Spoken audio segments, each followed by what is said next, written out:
एक बार हजरत सुलेमान अलैहिस्सलाम अपने तख्त पर बैठे मुल्क के उमूर चला रहे थे। तभी उन्होंने ऊपर निगाह उठाई और देखा कि परिंदों का एक झुंड उनके सर के ऊपर पर फैलाकर साया कर रहा था, लेकिन उनमें से उनका महबूब परिंदा हुदहुद गायब था। उन्होंने हुदहुद की तलाश करवाई, लेकिन वह कहीं नहीं मिला। हजरत सुलेमान अलैहिस्सलाम इस पर गजबनाक हो गए और फरमाया, हुदहुद या तो फरार हो गया है या फिर वह खयानत कर बैठा है। अगर वह मुझे मिला तो मैं उसे जिब्ह कर दूंगा या फिर उसे सख्त सजा दूंगा। हाय, यह कहकर उन्होंने एकाब नामी एक जिन्न को हुदहुद की तलाश में रवाना किया। एकाब तेजी से सफर करने लगा। कुछ दूरी तय करने के बाद उसकी मुलाकात हुदहुद से हुई।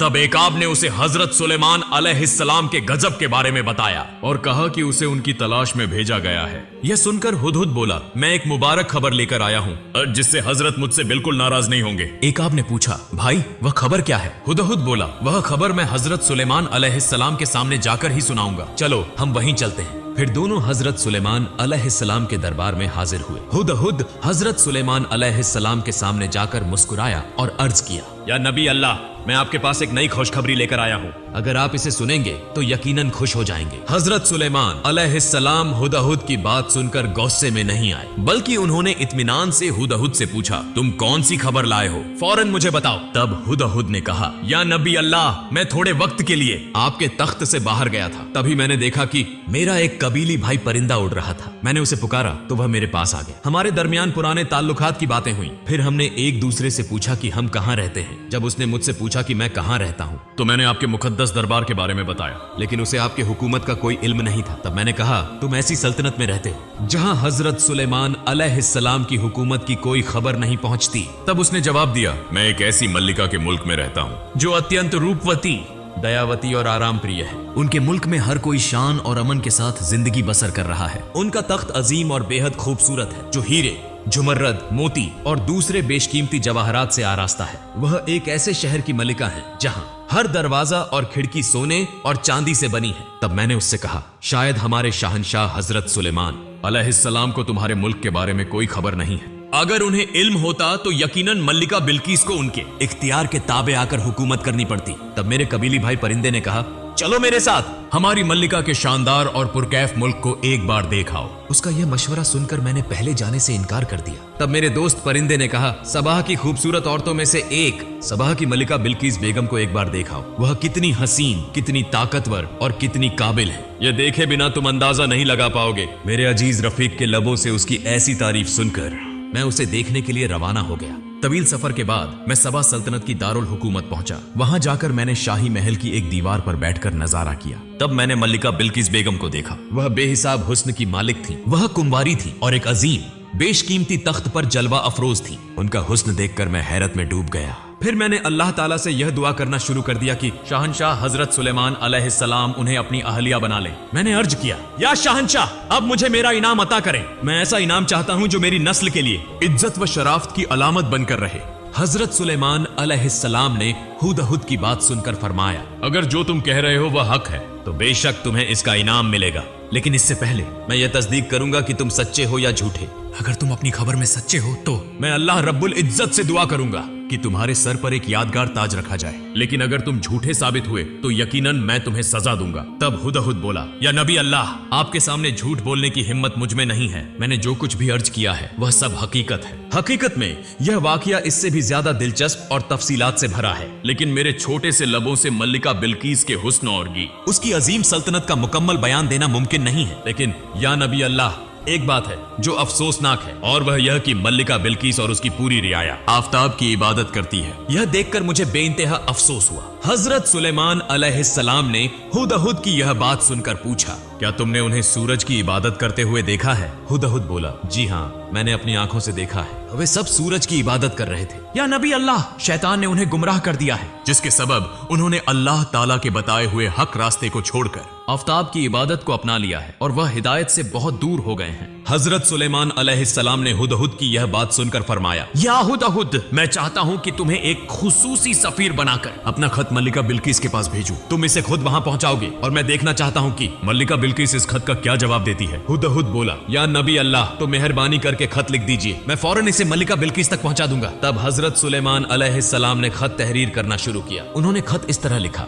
बिस्मिल्लाहिर्रहमानिर्रहीम। यह खत अल्लाह के नबी सुलेमान की जानिब से सबा की मल्लिका बिल्किस के नाम है। या मल्लिका बिल्किस, फौरन इस्लाम कबूल कर हमारे पास आ जाओ, वरना अपनी सलामती के लिए तैयार हो जाओ और अपनी लश्कर के साथ हमसे मुकाबले के लिए तैयार रहो। यह खत तहरीर कर हजरत सुलेमान अलैहिस्सलाम ने हुदहुद की चोंच में दे दिया। हजरत सुलेमान अलैहिस्सलाम से इजाजत लेकर हुदहुद परिंदा वह खत लेकर रवाना हुआ। तवील सफर तय करने के बाद वह सबा सल्तनत की दारुल हुकूमत पहुंचा। फिर वह शाही महल गया और देखा कि मल्लिका के खुसूसी महल के 7 दरवाजे बंद थे, सिर्फ रोशनदान खुले हुए थे। तब हुदहुद रोशनदान के रास्ते अंदर दाखिल हो गया। वह आहिस्ता आहिस्ता महल के अंदर पहुंचा और देखा कि मल्लिका बिल्किस गहरी नींद में थी। तब हुदहुद परिंदे ने बहुत एहतियात से वह खत मल्लिका के सीने पर रख दिया और फिर रोशनदान से बाहर निकलकर वहां से चला आया। इसके बाद हुदहुद परिंदा सबा सल्तनत से लौटकर हजरत सुलेमान अलैहिस्सलाम के पास पहुंचा और अर्ज किया, या नबी अल्लाह, मैंने आपका खत आपकी अमानत के तौर पर मल्लिका बिल्किस तक पहुंचा दिया है। उधर जब मल्लिका बिल्किस नींद से बेदार हुई तो उन्होंने अपने सीने पर एक खत पाया और हैरान रह गई। फिर उन्होंने खत खोला और उसे पढ़ना शुरू किया। खत पढ़ने के बाद वह गहरी फिक्र में डूब गई। आखिर यह खत उनके पास गैबी तौर पर कैसे पहुंचा? उन्होंने तो किसी को आते जाते नहीं देखा, खासकर तब जब 7 महलों के तमाम दरवाजे बंद थे। यह खत यहाँ कैसे आया? दूसरी बात, खत का पैगाम बहुत संगीन और तंजीही था। मल्लिका ने खत के मजमून को समझकर खौफ और फिक्र में मुब्तला हो गई। उन्होंने फौरन अपने वजीरों और उमराए दरबार को बुलाने का हुक्म दिया। इमरजेंसी पैगाम पाकर उनके दरबारी शाही महल में हाजिर हुए। जब तमाम दरबारी जमा हो गए तो मल्लिका बिल्किस ने उन्हें खत दिखाया और खत के मजमून के मुताबिक उन्हें क्या करना चाहिए इस पर मशविरा मांगा। ही जुरा के अरकान में से कुछ ने कहा, हम अपनी फौज को जमा करेंगे और सुलेमान अलैहिस्सलाम से जंग करेंगे। कुछ ने कहा, जंग करना मुमकिन नहीं है, वह बेहिसाब ताकत के मालिक हैं, हम उनके साथ जंग करके कुछ घंटों तक भी कायम नहीं रह पाएंगे। फिर कुछ ने कहा, हजरत सुलेमान अलैहिस्सलाम के आगे तस्लीम हो जाना ही सबसे महफूज रास्ता है। तमाम की बातें सुनने के बाद मल्लिका बिल्किस बोली, मेरा ख्याल यह है कि उनके साथ जंग करके हमारा महफूज रहना नामुमकिन है। जहां तक मैंने उनके बारे में सुना है, वह जिस भी मुल्क में हुकूमत करने दाखिल होते हैं वहां सब कुछ तबाह कर देते हैं। ऐसे में उनके गजब का निशाना बनने के बजाय अक्लमंदी यही होगी कि पहले उन्हें नजरो नियाज भेजे जाएं। जब हमारा सफीर वापस लौटे तो हम देखेंगे कि सुलेमान अलैहिस्सलाम इस पर क्या रद्दे अमल देते हैं, क्योंकि अगर वह वाकई अल्लाह के नबी हैं तो वह नजरो नियाज पाकर और ज्यादा नाराज हो जाएंगे और बार बार यही चाहेंगे कि हम सब उनके सामने तस्लीम हो जाएं। लेकिन अगर वह सिर्फ इस दुनिया के एक मामूली बादशाह हैं तो वह इन तोहफों को पाकर राजी हो जाएंगे। जब मल्लिका बिल्किस ने यह बातें कही तो उनकी शूरा के तमाम अरकान इस मशवरे से मुत्तफिक हो गए। मल्लिका बिल्किस ने तोहफे भेजकर यह मालूम करने का मंसूबा बनाया कि हजरत सुलेमान अलैहिस्सलाम वाकई अल्लाह के नबी हैं या नहीं, क्योंकि अगर वह नबी हुए तो वह इन तोहफों को हरगिज कबूल नहीं करेंगे। अब वह मल्लिका पर इस्लाम का कबूल करने के लिए जोर देंगे, और अगर वह सिर्फ एक सल्तनत के हाकिम हैं तो वह तोहफे कबूल करके मल्लिका को निकाह का पैगाम भेजेंगे। इसके बाद मल्लिका बिल्किस ने अपने लश्कर में से एक दस्ते को मुंतखब किया और उन्हें हजरत सुलेमान अलैहिस्सलाम के पास भेजने के लिए नजरो नियाज सौंपे। तोहफे के तौर पर मल्लिका बिल्किस ने उन्हें 7 सोने की और 7 चांदी की ईंटें अता की, साथ ही नायाब मोती, जवाहरात और दूसरे कीमती पत्थर दिए। इसके अलावा उन्होंने तमाम तोहफों को सोने के धागों से बुने हुए कपड़े से ढककर शीशे के संदूकों में रखवाया। इसके बाद वह सफीर मल्लिका बिल्किस से रुखसत होकर हजरत सुलेमान अलैहिस्सलाम के शाही दरबार की तरफ रवाना हुए। उन्होंने सहारा का रेगिस्तान पार किया और धीरे धीरे हजरत सुलेमान अलैहिस्सलाम के दरबार में दाखिल हुए। उस वक्त हजरत सुलेमान अलैहिस्सलाम अपने तख्त पर मुंतसिब थे। उनके सामने 1000 वुजरा बैठे थे और उनके बराबर में लश्कर, महफूजी दस्ते, पैदल सिपाही और जिन्न, परियां, दीव, दैत्य अपने अपने मुकामात पर खड़े थे। हजरत सुलेमान अलैहिस्सलाम के हुक्म और हिदायत के मुंतजिर थे। इसी वक्त एक खादिम ने आकर इत्तिला दी कि मल्लिका बिल्किस ने तोहफों के साथ अपने सफीरों को भेजा है। यह सुनकर हजरत सुलेमान अलैहिस्सलाम ने हुक्म दिया कि वह सफीर अंदर आ सकते हैं। सफीर आगे बढ़े और देखा कि शाही महल की दीवारें, छत और हर चीज सोने और चांदी से बनी हुई हैं। इसके अलावा तख्त के चारों तरफ कीमती पत्थरों से शानदार नक्काशी की गई थी। शाही महल की इस अजीमुशान फनकारी को देखकर उन सफीरों को अपने लाए हुए तोहफे इंतहाई मामूली लगे, जिससे वह बहुत शर्मिंदा हो गए और वह इतने शर्मसार हुए कि आगे बढ़ने में हिचकिचाने लगे। ठीक उसी वक्त हुदहुद परिंदे ने उन्हें हौसला दिया और हजरत सुलेमान अलैहिस्सलाम के सामने आगे बढ़ने का इशारा किया। इसके बाद वह हजरत सुलेमान अलैहिस्सलाम के पास पहुंचे, उन्हें मुनासिब अदब पेश किया और उनके सामने तोहफे रखे। हजरत सुलेमान अलैहिस्सलाम ने इन तोहफों को देखकर फरमाया, क्या तुम मुझे इन तोहफों से राजी करना चाहते हो? मेरे अल्लाह ने मुझे इससे कहीं ज्यादा अता फरमाया है। इन तोहफों को वापस ले जाओ और अपनी मल्लिका से कहो कि अगर उसने इस्लाम कबूल करने से इनकार किया तो मैं अपनी फौज के साथ हमला करूंगा, जिससे उसकी पूरी सल्तनत तबाह हो जाएगी और वह सब अपने तख्त से महरूम हो जाएंगे। इसके बाद सफीर हजरत सुलेमान अलैहिस्सलाम के शाही दरबार से रुखसत होकर धीरे धीरे मल्लिका बिल्किस के शाही दरबार की जानिब लौटने लगे। मल्लिका बिल्किस के पास पहुंचकर सफीरों ने हजरत सुलेमान अलैहिस्सलाम की तमाम तशरीहात बयान की और उनके शाही दरबार की शान और शौकत और अजमत का तफसील से जिक्र किया। तब मल्लिका बिल्किस ने कहा, वह मुझसे कहीं बड़े सुल्तान हैं और निहायत कुदरत वाले भी। उनसे जंग करना मेरे और मेरी सल्तनत के लिए नामुमकिन है। लेकिन हजरत सुलेमान अलैहिस्सलाम पर ईमान लाना मुनासिब नहीं होगा, बल्कि पहले यह देखना जरूरी है कि क्या वह वाकई अल्लाह के नबी हैं। इसके लिए हमें उनकी तरफ से कुछ मौजिजात देखने चाहिए। यह सोचकर उन्होंने अपने बुजरा से कहा, मैं उनकी आजमाइश लेने के लिए दोबारा कुछ खास चीजें भेजना चाहती हूँ। मल्लिका बिल्किस की इस बात से तमाम बुजरा मुत्तफिक हो गए। इसके बाद मल्लिका ने कुछ गुलाम और लौंडियों को एक जैसे लिबास पहनाए, कुछ बेशिगाफ याकूत नगीनों को एक संदूक में रखवाया, कुछ तेज और कुछ सुस्त अश्व घोड़े भेजने का इंतजाम किया और आखिर में एक खाली शीशा दिया। इसके बाद उन्होंने सफीरों से कहा, पहले हजरत सुलेमान अलैहिस्सलाम से कहो कि वह इन गुलामों और लौंडियों को अलग अलग पहचान कर दिखाएं, फिर बगैर किसी फौलादी या दूसरे आलात के इस्तेमाल के, और याकूत में शिगाफ सुराख उगकर दिखाएं। तीसरे, तेज और सुस्त अश्व को अलग अलग कर दें और आखिर में इस खाली शीशे में ऐसा आब पानी भर कर दें जो न आसमान से बरसता हो और न जमीन से निकलता हो। जब मल्लिका बिल्किस की तमाम शराइत तय हो गई तो उनके सफीर उन तमाम चीजों को लेकर हजरत सुलेमान अलैहिस्सलाम के शाही दरबार की तरफ रवाना हुए। वह सहरा के रेगिस्तान को पार करते हुए धीरे धीरे हजरत सुलेमान अलैहिस्सलाम के शाही दरबार में दाखिल हुए और तमाम तोहफे पेश किए। इसके बाद सफीरों ने मल्लिका बिल्किस के तमाम इम्तिहानी शराइत हजरत सुलेमान अलैहिस्सलाम के सामने रखी। हजरत सुलेमान अलैहिस्सलाम ने सबसे पहले तमाम गुलामों और लौंडियों को हुक्म दिया कि वह जाकर वुजू करें। तब मर्दों ने सिर्फ अपनी उंगलियां धोई जबकि औरतों ने अपनी कलाइयां तक धोई। इसी दौरान हजरत सुलेमान अलैहिस्सलाम ने फरमा दिया, जिन्होंने सिर्फ उंगलियां धोई हैं वह मर्द हैं और जिन्होंने कलाइयों तक धो लिया है वह औरतें हैं। और इसके बाद याकूत को जमीन पर रख दिया गया और हजरत सुलेमान अलैहिस्सलाम ने एक खास किस्म के कीड़े को हुक्म दिया कि वह उन नगीनों में शिगाफ कर दे। तीसरे इम्तिहान में हजरत सुलेमान अलैहिस्सलाम ने अश्वों के सामने चना और घास रखवाई और देखा गया कि सुस्त अश्व जल्दी जल्दी चना खाने लगे जबकि तेज अश्व थोड़ी देर तवक्कुफ करने के बाद घास खाने लगे। तब हजरत सुलेमान अलैहिस्सलाम ने तेज और सुस्त अश्वों के बीच का फर्क वाज़ेह कर दिया। इसके बाद हजरत सुलेमान अलैहिस्सलाम ने उस खाली शीशे को लाने का हुक्म दिया। तब सफीरों ने वह खाली शीशा हजरत सुलेमान अलैहिस्सलाम की खिदमत में पेश किया। हजरत सुलेमान अलैहिस्सलाम ने फरमाया, मैं इस खाली शीशे का क्या करूं? तब दूतों ने कहा, इस बोतल में आप ऐसा पानी भरें जो न आसमान में पाया जाता है और न ही धरती पर। तब हजरत सुलेमान अलैहिस्सलाम ने एक घोड़ा मंगवाने का आदेश दिया। फिर एक घोड़ा लाया गया और हजरत सुलेमान अलैहिस्सलाम ने एक व्यक्ति को उस पर बैठाकर कहा, अत्यंत तेज गति से इसे दौड़ाओ। वह व्यक्ति घोड़े को तेजी से दौड़ाने लगा और काफी समय तक घुड़सवारी करने के बाद वापस हजरत सुलेमान अलैहिस्सलाम के पास लौटा। तेज दौड़ने के कारण वह घोड़ा पूरी तरह पसीने से भीग गया था। हजरत सुलेमान अलैहिस्सलाम ने उस घोड़े के पसीने को बोतल में भर लिया और कहा, यह वही पानी है जो न आसमान में पाया जाता है और न ही जमीन पर। भाई, रानी बिल्किस के भेजे गए सभी दूत हजरत सुलेमान अलैहिस्सलाम के इस चमत्कार और उनकी महान बुद्धिमत्ता को देखकर दंग रह गए। वे तुरंत हजरत सुलेमान अलैहिस्सलाम के दरबार से विदा लेकर रानी बिल्किस के दरबार की ओर रवाना हो गए। इसके बाद वे रानी बिल्किस के पास पहुंचे और हजरत सुलेमान अलैहिस्सलाम के सभी चमत्कारों और उनकी ज्ञान व हिकमत को विस्तार से बयान किया।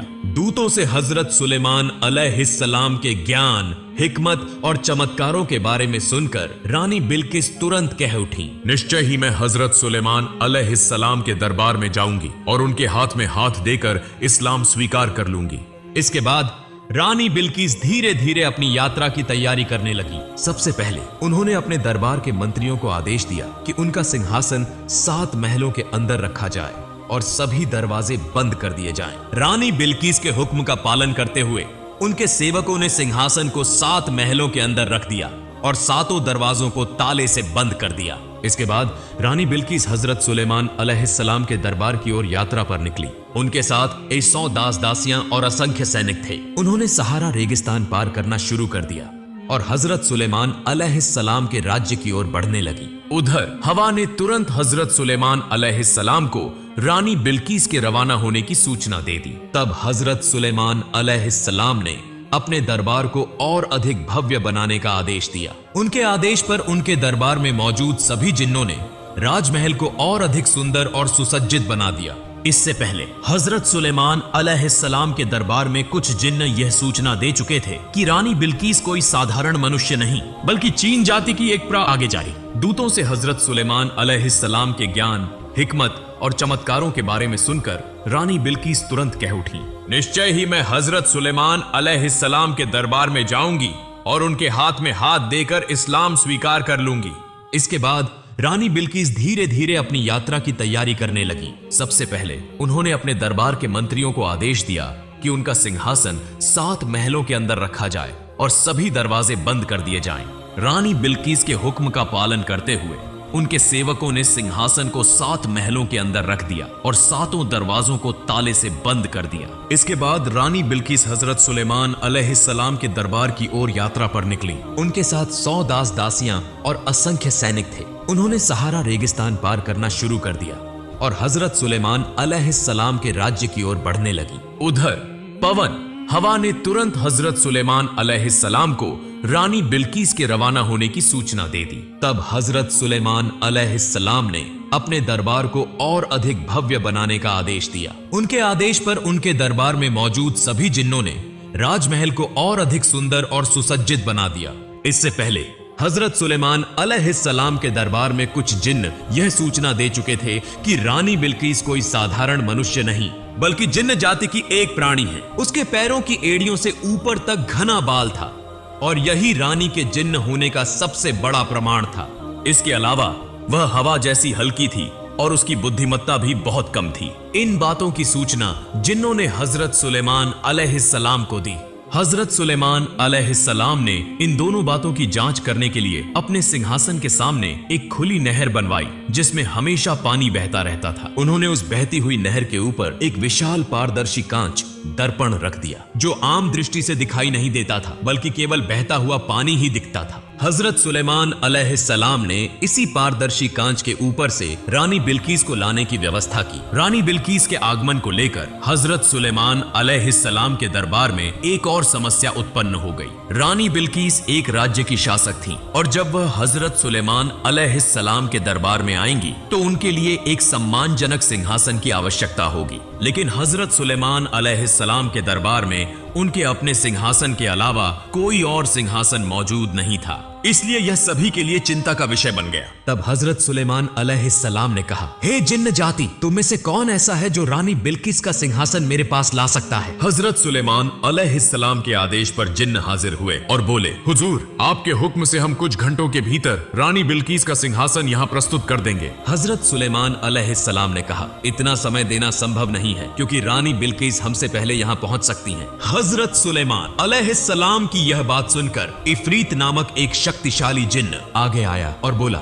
हुजूर, मैं केवल 1 घंटे के भीतर सिंहासन ला सकता हूँ। हजरत सुलेमान अलैहिस्सलाम ने कहा, इतना समय देना भी संभव नहीं है, क्या कोई इससे भी कम समय में इसे ला सकता है? तब हजरत सुलेमान अलैहिस्सलाम के प्रधानमंत्री जो अपार ज्ञान के धनी थे बोले, हुजूर, यदि आप आदेश दें तो मैं आपकी पलक झपकते ही सिंहासन आपके सामने प्रस्तुत कर सकता हूँ। तब हजरत सुलेमान अलैहिस्सलाम ने प्रधानमंत्री आसिफ को सिंहासन लाने का आदेश दिया। प्रधानमंत्री आसिफ ने तुरंत रानी बिल्किस के 7 महलों के दरवाजे खोलकर अत्यंत ही कम समय में पलक झपकते ही सिंहासन हजरत सुलेमान अलैहिस्सलाम के दरबार में प्रस्तुत कर दिया। हजरत सुलेमान अलैहिस्सलाम ने सिंहासन देखकर अल्लाह का शुक्र अदा किया और कहा, इसे थोड़ा बदल दो। सामने के कुछ पत्थरों को बदलकर नए पत्थर लगा दो ताकि रानी को इसे पहचानने में थोड़ा सोचना पड़े। इसी के माध्यम से हमें यह पता चलेगा कि रानी बिल्किस बुद्धिमान है या उनकी बुद्धि सीमित है। इस प्रकार जब सभी कार्य पूरे हो गए और राज दरबार पूरी तरह से सुसज्जित कर दिया गया, कुछ समय बाद हजरत सुलेमान अलैहिस्सलाम को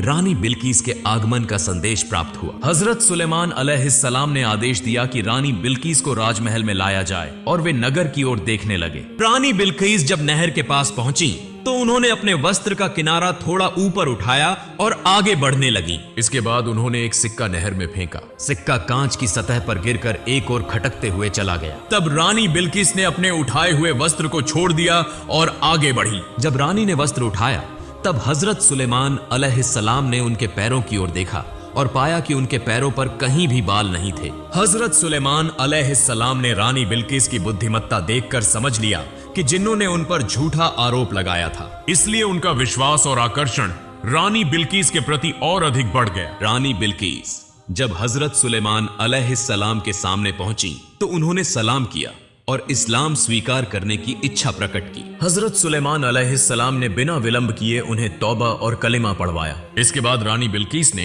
हजरत सुलेमान अलैहिस्सलाम की पत्नी बनने की इच्छा व्यक्त की। हजरत सुलेमान अलैहिस्सलाम ने कहा, इस विषय को बाद में देखा जाएगा, फिलहाल आप मेरे पास सिंहासन पर विराजमान हो। हजरत सुलेमान अलैहिस्सलाम की बात सुनकर रानी बिल्किस सिंहासन की ओर देखने लगी और एकटक उसे देखती रह गई। वह आश्चर्यचकित और हतप्रभ हो गई। तब हजरत सुलेमान अलैहिस्सलाम ने पूछा, आपका सिंहासन कैसा है, मुझे जरा बताइए। रानी बिल्किस ने उत्तर दिया, मेरा सिंहासन और कैसा होगा, इसे देखकर ही आप समझ सकते हैं। हजरत सुलेमान अलैहिस्सलाम रानी की सूझबूझ और बुद्धिमत्ता देखकर बहुत प्रभावित हुए और उन्हें धन्यवाद दिया। तब रानी बिल्किस ने कहा, हे अल्लाह के नबी, यदि मुझे आपकी दुआ और संगति मिल जाए तो मेरा जीवन और भी धन्य हो जाएगा। कृपया मुझे वह सौभाग्य प्रदान करें। हजरत सुलेमान अलैहिस्सलाम ने फिर इस प्रस्ताव पर अपने परिषद के सदस्य और जिन्नों से परामर्श किया। सभी ने सलाह दी कि चूंकि रानी बिल्किस ने इस्लाम स्वीकार कर लिया है और वह एक मानव संतान है तो इस विवाह में कोई बाधा नहीं होनी चाहिए। सभी की सलाह सुनकर हजरत सुलेमान अलैहिस्सलाम ने शीघ्र ही विवाह की तैयारियों में लग गए। अल्प समय में उनका विवाह संपन्न हो गया। हजरत सुलेमान अलैहिस्सलाम के परिषद के सदस्य, उनकी उम्मत और सभी लोग हजरत सुलेमान अलैहिस्सलाम और रानी बिल्किस के इस शुभ विवाह का हर्षोल्लास के साथ आनंद लेने लगे। हजरत सुलेमान अलैहिस्सलाम की पत्नियों की संख्या पहले 300 थी, अब वह 308 हो गई। उनके राजमहल में 700 रखेलें, दासियां थीं। इस तरह कुल मिलाकर उनके हरम में 1000 स्त्रियां थीं। जब वह अपने अनर्थ महल में जाते तो सभी पत्नियां उनके सामने खड़ी रहती और रखेले, दासियां उनके पीछे। उन सभी में हजरत सुलेमान अलैहिस्सलाम ने रानी बिल्किस को सबसे अधिक सम्मान दिया। जब रानी बिल्किस उनके पास आती तो बाकी सारी पत्नियां और दासियां दूर हट जाती ताकि हजरत सुलेमान अलैहिस्सलाम और रानी बिल्किस अधिक समय तक आनंद उठा सके। हजरत सुलेमान अलैहिस्सलाम जिस रात किसी पत्नी के पास जाते उस रात वह एक एक करके अपनी 300 पत्नियों के साथ संबंध बनाते। उनके लिए कोई भेदभाव या अंतर नहीं था और यही इस्लाम का शाश्वत विधान है। हजरत सुलेमान अलैहिस्सलाम रानी बिल्किस और अपनी अन्य पत्नियों के साथ सुख और शांति से जीवन व्यतीत करने लगे। हजरत सुलेमान अलैहिस्सलाम के समय में अधिकांश जिन्न उनके अधीन थे, जबकि कुछ गद्दार, कुछ मूर्ति पूजक और कुछ देशद्रोही व भागे हुए थे। हजरत सुलेमान अलैहिस्सलाम अक्सर अन्याय करने वालों को पकड़कर सजा देते थे। देशद्रोहियों और भगोड़ों को पकड़ने के लिए जिन्नों के बीच गुप्तचर, जासूस नियुक्त किए गए थे। साथ ही उनकी सेना और सुरक्षा बल भी थे जो एक एक कर अपराधियों को खोज निकालते और उन्हें हजरत सुलेमान अलैहिस्सलाम के दरबार में कैद करके लाते। एक दिन रानी बिल्किस के अनुरोध पर हजरत सुलेमान अलैहिस्सलाम ने उन्हें अपने साथ सिंहासन पर बिठाया और समुद्री यात्रा पर निकल पड़े। हवा उनके सिंहासन को लेकर कई देशों की यात्रा करती रही और फिर एक गहरे और असीम समुद्र के ऊपर स्थिर होकर ठहर गई। रानी बिल्किस ने पूरी तन्मयता से समुद्र के दृश्य का आनंद लिया। इसके बाद हवा उनके सिंहासन को एक विशाल द्वीप पर ले आई। वहां वे दोनों उतरे और प्राकृतिक सौंदर्य से युक्त वृक्षों, नहरों, झरनों और पर्वतों का अवलोकन किया। जब हजरत सुलेमान अलैहिस्सलाम और रानी बिल्किस वहां पहुंचे तो जिन्नों ने कई हजार देशद्रोही और भगोड़े जिन्नों को हजरत सुलेमान अलैहिस्सलाम के समक्ष प्रस्तुत किया। हजरत सुलेमान अलैहिस्सलाम ने उन्हें मृत्यु दंड देने का निर्णय लिया। बप्पा मानने की तब रानी बिल्किस ने उनके प्राणों की भीख मांगते हुए हजरत सुलेमान अलैहिस्सलाम से प्रार्थना की। बम पर ताहिद रानी बिल्किस की प्रार्थना के कारण हजरत सुलेमान अलैहिस्सलाम ने कहा, ये जिन्न लंबे समय से मेरे विरुद्ध षड्यंत्र रच रहे थे, इन्हें क्षमा नहीं किया जा सकता, लेकिन यदि तुम इन्हें अपनी देखरेख में आज्ञाकारी और सच्चे मुसलमान बना सकती हो तो मैं इन्हें जीवन दान दे सकता हूँ। तब रानी बिल्किस ने सभी जिन्नों से इस्लाम स्वीकार करने की शपथ दिलवाई और उन्हें अपनी देखरेख में ले लिया। वे जिन्न जीवन भर रानी बिल्किस के आज्ञाकारी बने रहे। इसके बाद हजरत सुलेमान अलैहिस्सलाम ने वहां की यात्रा समाप्त कर धीरे धीरे रानी बिल्किस के राज्य सबा की ओर प्रस्थान किया। धोपो के रानी बिल्किस सहित तख्त ए सुलेमान को लेकर हजरत सुलेमान अलैहिस्सलाम सबा राज्य में पहुंचे। सबा राज्य पहुंचने के बाद हजरत सुलेमान अलैहिस्सलाम वहां लंबे समय तक रहे और पूरे राज्य का निरीक्षण किया। अंत में हजरत सुलेमान अलैहिस्सलाम ने सबा राज्य के सभी निवासियों को इस्लाम की शिक्षा दी और उन्हें मुसलमान बना लिया। इसके अलावा उन्होंने वहां के प्रशासनिक अधिकारियों को बुलाकर इस्लामी कानून के अनुसार शासन करने की सलाह दी। उन्होंने जबूर की किताब के अनुसार देश के संचालन के लिए जल्द ही एक शिक्षण संस्थान स्थापित करने का आदेश दिया। इसके अलावा उन्होंने देश भर में कुछ प्रशिक्षण केंद्र खोलने का सुझाव दिया ताकि लोगों को परिश्रमी और आदर्श नागरिक बनाया जा सके। उन्होंने कई अन्य आवश्यक विषयों पर भी मार्गदर्शन दिया। ज़ौता कमों भी। इसके बाद हजरत सुलेमान अलैहिस्सलाम ने रानी बिल्किस को सबा राज्य में छोड़ दिया और तख्ते सुलेमान लेकर धीरे धीरे अपने देश की ओर प्रस्थान किया। हजरत सुलेमान अलैहिस्सलाम विभिन्न शहरों, नदियों और समुद्रों को पार करते हुए अपने देश वापस लौटे। अपने देश पहुंचने के बाद उन्होंने पुनः राज्य का संचालन पूर्व की भांति शुरू कर दिया। वे समय समय पर सबा राज्य जाया करते थे। वहां रानी बिल्किस का हाल चाल लेते और वहां के निवासियों को शिक्षा और उपदेश दिया करते थे। हजरत सुलेमान अलैहिस्सलाम ने इस प्रकार अल्लाह रब्बुल आलमीन के मार्गदर्शन और जबूर की शिक्षाओं का अपने देश और अन्य राज्यों में प्रचार किया। उन्होंने अथक परिश्रम कर इस्लाम का प्रचार प्रसार किया और सभी मुसलमानों को जबूर की किताब के अनुसार इस्लाम की छत्र छाया में संगठित किया। अंततः